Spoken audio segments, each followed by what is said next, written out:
Apstiprinājums, ka Ždanoka ir Krievijas drošības dienestu aģenti, Latvijā nebija nekāds pārsteigums.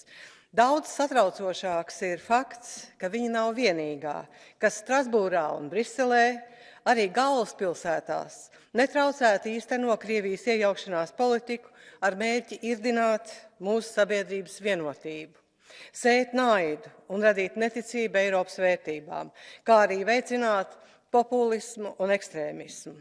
Rezolūcijā, par kuru balsosim ceturtdien, minēti tikai daži piemēri, taču reālā situācija ir daudz skarbāka.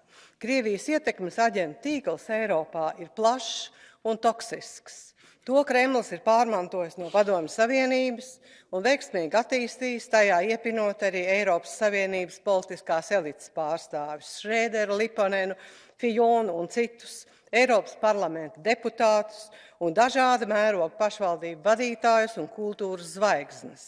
Šajā jaunākajā Russia Gate stāstā šokējoši ir mūsu naivums un neaizsargātība pret Krievu aģentiem, kur darbojās izmantot demokrātiskās vērtības, vārda brīvību, cieņu pret viedokļu dažādību un toleranci, kā arī spraugas mūsu likumdošanā.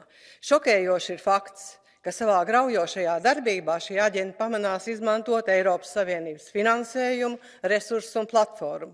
Kopš Krievija uzsāka agresiju Ukrainā, Eiropas Savienība ir pakļauta arvien biežākiem plaša spektra hibrīdu uzbrukumiem.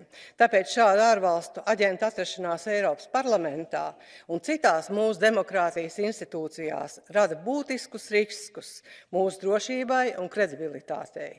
Es aicinu Eiropas parlamentu nekavējoties un rūpīgi izmeklēt gadījumus, kad deputāti ir izmantojuši savu mandātu agresoru valsts atbalstam un izlēmīgi piemērot visus līdzekļus, lai novērstu šādas aktivitātes nākotnē.